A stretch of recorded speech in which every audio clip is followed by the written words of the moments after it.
Ayan, mapagpalang linggo po sa ating lahat. Ayan, have a blessed Sunday to all.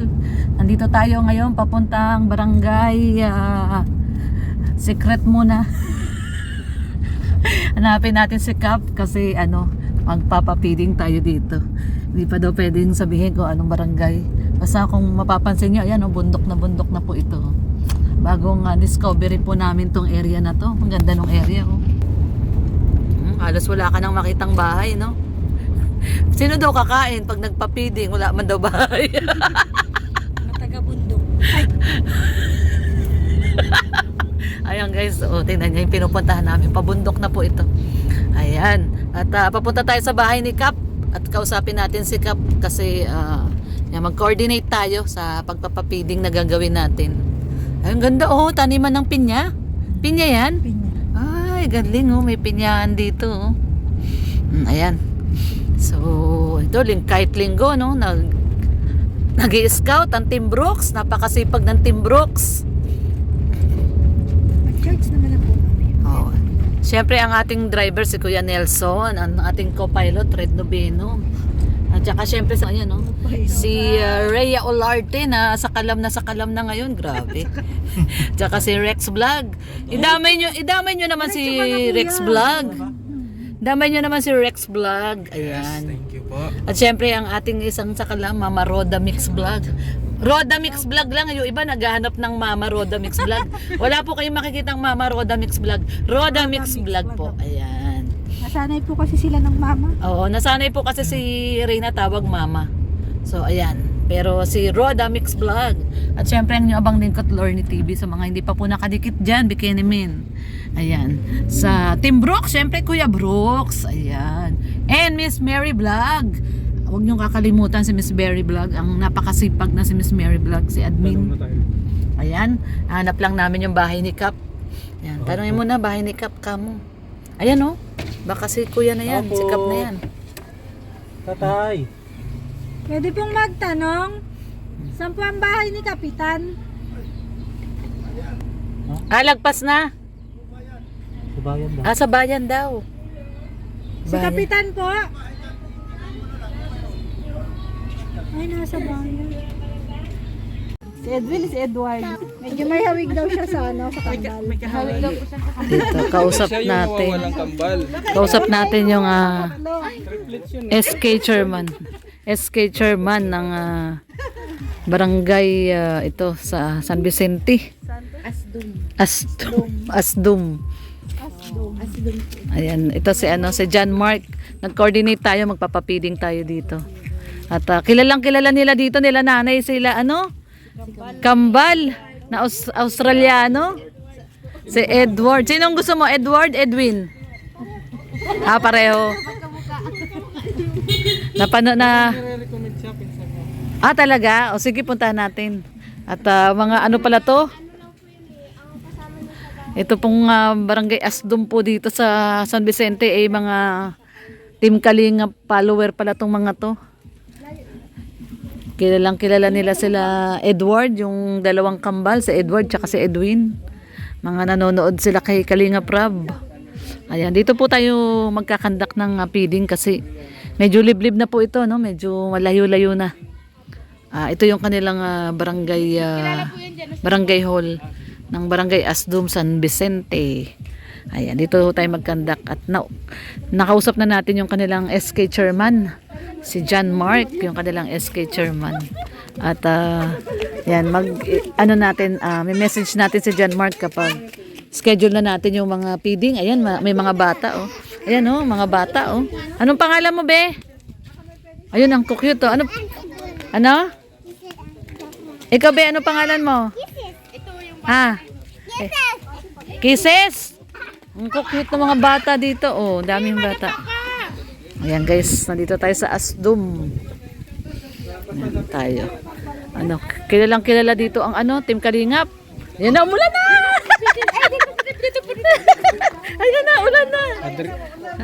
Dana kung tawagin po. Dana, ano mo nga? Dana. Ayan, doon tayo. Ito, ano pangalan mo, te? Clerk po kayo sa barangay. Siya yung barangay clerk. Wala kasi si Cap at wala si Kagawad. Tapos, kilala nyo na rin po ang Team Kalingap, no? Na nanonood sila dito. Asawa ko laging nanonood na ganyan. Yung asawa nyo, lagi nanonood. Ah, kaya pala kilala nila yung kambal na Australiano. Ayan, si Ate Evelyn. At dito tayo sa Barangay Asdum. Medyo malayo tong lugar na to, no, te, no? Medyo, akala nga namin wala nang ano dito eh, community. Kasi yung dinaanan namin puro ano na eh. Parang mga puro bakanting lote na lang. Tapos pagdating dito sa dulo, meron pa palang mga bahay dito. Dulo na ito. Oo, ito na dulo na to. Walang ano dito. Ano yung means of transportation nyo pag pupunta kayo ng ano, daet, ganun? May jeep po dun sa bayan. Sa bayan yung jeep. Na-tricycle papuntang bayan kami. Yung may mga sasakyan, napunta na lang. Ay, yung ano nyo po dito, tricycle lang. Tricycle. May tricycle na pumapasok dito. Papasok dito. So ito, siguro next week tayo dito mag-feeding. Kasi nagpunta na kami dito kahapon. Nahanap nga namin si Kap. Di rin natin nakita si Kap eh, no? So sabi, yung may scouter kami dun sa sa baba. Pinsan daw niya si Kap. Wala din pala. Kala namin wala. Mag-coordinate muna sana kami. Bago kami mag-conduct ng feeding. Buti na andun si chairman. Mabuti na dyan si SK Chairman. Ayun, si John Mark. Okay na yun. At kinuha naman na natin yung number ni SK Chairman at message na lang namin kung kailan. Kahit dito na lang sa barangay, no? Ito yung barangay hall nila. No, pwede naman po dyan, no? Yan, sa barangay hall. Ayan si Kagawad. Makamit na vlogger. Team Kalingap po. Ay, tintaling mo. Opo, ayan si Kagawad. Halika, pasok po tayo. Halika, dali! Ano pati si... Di mo na tignan dito nila. Sige, pagpapalik na ka-star. Ay, wala po na ito nakatara? Wala po. Yan si Kagawad. Kagawad! Ano po, mga taga Team Kalingap po kami. Kay Kuya Bal, kilala niyo po si Kuya Bal. Na ano po kami, nag-scout na po kami dito kagahapon. Huwag mo pakabahin mo. Nagdadaw talagang kaya po. Oo, Hinahinay. ano lang, mag-ano lang po kami, mag-advise lang po kami kasi gusto namin magpa-feeding, mag-coordinate po kami Kagawad. Wala daw kasi Kap. So, mag-coordinate po kami na nakausap na namin si SK Chairman, John Mark, na iti-text po namin sa kanya kung kailan po yung date ng aming pa-feeding, mga bata po. Ano po ang target na edad? Sabi niya kasi mga anong age bracket, ayan, 4 to 11 na mga kabataan. na yung 4 years old. Oo. Tapos mga 100 pong kabataan, 100. Tapos kahit pwede naman po sa barangay hall gawin, no? Opo. Yun. Diyan po sa plaza. Sa plaza, opo. Tapos ano po bang luluto mo? Dito luto na. Opo, nakapack na. One piece chicken. Oo, yung one piece chicken po. Tapos may drinks na. Opo. Ayan, si Kagawad. Kagawad Maribik. No, Kagawad Maribik. Marisa pala. Dito po.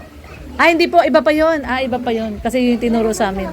Si Kagawad Marisa. Ano po? 3 po kaming babae. 3 silang babae. Bukod pa po yung si Kagawad Maribik. Oo, si Kagawad Marisa. May ibang tanong lang ako. Kasi siyempre kayo makakalam ng mga karapat dapat tulungan dito. Meron ba kayo marirecommend sa amin? Ayan, may iba naman tayong pupuntahan. Kasama natin si Ate Tess.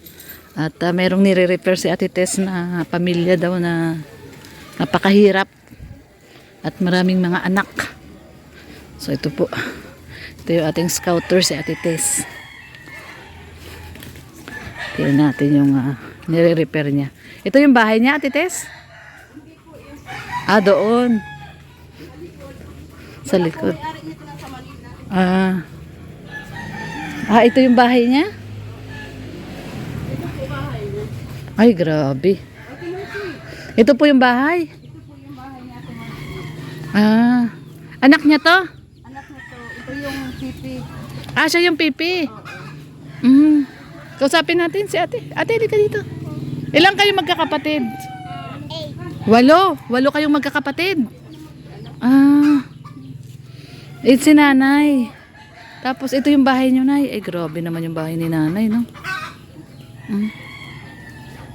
Grabe. Ilang kayong nakatira dito, nay? 8 8. Ay, tingnan mo naman yung bahay ni nanay, oh. Grabe, oh. Nay, paano yung pag umuulan?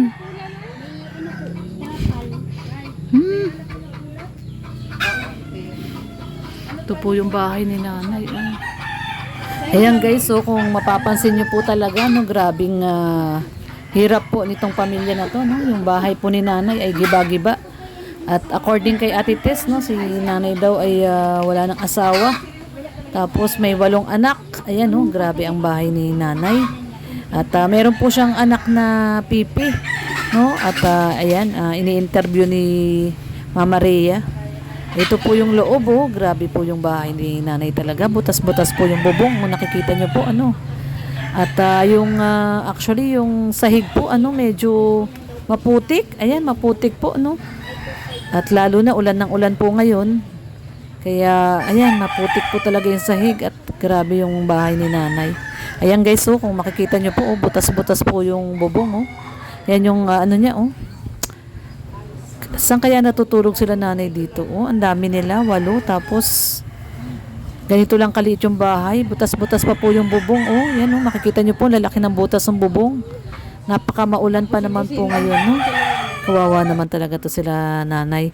Ito po yung mga nire-refer sa atin ni Ate Tess. No, yung talagang mga may hirap po talaga at wala nang padre di pamilya. So, ayan, sana matulungan natin to, no, sila nanay na may 8 anak at yung isa niyang anak ay pipi. So, ayan, interview siya ni Mama Rhea at ni Mama Roda po, no? Ayan. Ayan, dito po tayo sa Purok 7, Barangay Manugob. Ayan guys, at dito tayo, naglalakad-lakad pa tayo. At naghanap pa tayo ng matutulungan. Ade! Daddy! Ayan. Time check po, oh. Ay, anong oras na pala? 5:20 na. Oh, 5:20 na, oh. Gabi na. Pero naglalakad-lakad pa po tayo, oh. Lakad-lakad. At meron pang nire-repair si Ate Tess. Si Ate Tess ay nag-repair pa nung meron pa daw tayong pupuntahan dito na pipi. So naglalakad-lakad lang po muna kami at tingnan natin yung isa pang nire-repair ni Ate Tess. Si Ate Tess po ang ating scouter dito sa San Vicente. Ayan guys, so palubog na yung araw, oh. Sipag si Ate Tess, sabi namin tama na nandito na rin lang naman daw kami. Puntahan na natin kahit medyo padilim na. Yan o, padilim na po. 5:20 na. Tingnan natin. Nire-repair pa ni Ate Tess. Ayan si Roda Mix Vlog at saka si Rhea Olarte. Yan, kanina pa po kami, no? Umalis kami ay... Ayan, si Kap. Yan, si Kap ng ano? Asdom. Maabala po kamo, hinahanap ko kamo kainin. Sanay kayo pumasok dito, madam? Sa ganitong lugar? Pumapanik nga kami bundok eh. Pumapanik pa kami mga bundok-bundok. Wag lang aso. Wag lang maghahabol yung aso.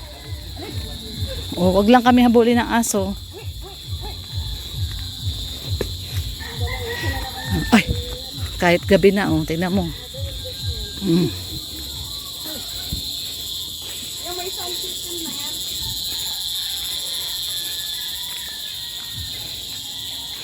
Malayo pa, Ate Tess. Kaya yung malapit dito, lakad 1 kilometro. Grabe kasi pag yung Team Brooks, oh. Grabe, gabi na, oh. Nandito pa rin, oh. O, tingnan nyo naman, guys, oh. O, time check tayo, oh. 6:00 na. Nandito pa rin yung Team Brooks, oh. Ha? Nagbablog si Kuya Nelson. Paano daw mag-outro? Ayan na, tapos na. Tapos na? Ayun, bumalik pa uli. Tapos na? Sige. Mag-outro ka na. Sige. O, daddy. Hindi na. Pagbalik na lang ako. Pagbalik na lang. Sige. Para may dala ako. Dadalang ko na agad. Dadala mo siya kaagad. O, sige. Sige, Ate Tess. Paalam ka na. Sabi mo, babalik tayo. Eh, mabalik na lang daw sa imo madarang. Dami ng lamok, guys. Oh. Pinapapak na tayo ng lamok. Oh. Tignan nyo, gabi na. Oh. Ayan. Oh. May kagat na akong lamok. Oh. Kagat-kagat na tayo lamok. Dami na natin kagat lamok. At ito. Ngayon masipag ang Team Brooks. Oh. Kahit na gabing-gabi na. Oh. Nag-i-scout pa rin. Oh. Ayan, grabe. Ganyan kasipag ang Team Brooks. Ayan, oh. Ginabi na po kami, oh. Ayan, oh. Nag-outro na si Kuya Nelson. Tapos kausapin ko si Iwa, yung binaka doon. Sige, Ate Tess. Salamat, Ate Tess, ha. Meron po tayong masipag na scouter. Welcome kuya. Ayan, oh. Malay mo, maging kapitbahay niyo dito yung mga yan. Pag ako, rito, diba nagbigay si Stanley? Ibenta ko yung bahay ko dun. May masipag tayo scouter. Lipat ako dito. Maganda picture dun sa side. Ganda doon? Sabi na kayo ng kalsaan. Saka mga team nyo ay nandito yun. Dagdag lang. Dami lamok. Pagka meron ng huwag nang ibibinta. Sabi ganun. Sayang na. Investment. Ayan, guys, so. Binabaybay natin yung bagong ulan. Maulan. Ayan. Madilim na, oh. Masipag talaga ang Team Brooks. Kahit gabi na, oh. Nag-scout pa rin, nagbablog, nagcha-charity pa rin. Nabot na tayo ng gabi. Sipag kasi nung scouter natin, eh. Kung saan tayo dinadala. Tites, salamat, ha. Kang magsasawa. Tites, kang magsasawa, ha. Ayan, guys. Medyo malayo yung lakad. Ayun na yung kasada. Yun na yung ating kasada at madilim na po. Dati hanap buhay niya Piria. Alam ni Ate Tess yung mga kung saan yung mahihirap talaga. Ayan, guys, nandito na tayo sa main road. Ito, main road na po ito. Kawawang yakit niya. Pagka lagi siya puyat, tatamaan ng bagay, Ayan, oh. Mga masisipag na charity vlogger, oh. Ginagabi ko na Grabe. gabi na. Ito Gabi lang yung na. malapit. Ginagamit na tayo. Oo. Salamat, Ate Tess. Thank you. Ay, welcome po. Ito. Sakay ka na, Ate Tess, at malayo-layo na laka rin. Ayan, at pauwi na po tayo. Ngayon pa lang tayo uwi, oh. Mag-aalas 7 na. Grabe. Ayan, guys. Salamat, Ate Tess. Pag masipag yung scouter, nahahawa yung mga charity vlogger. Ganun po talaga. Oo. O yan, sasakay na tayo.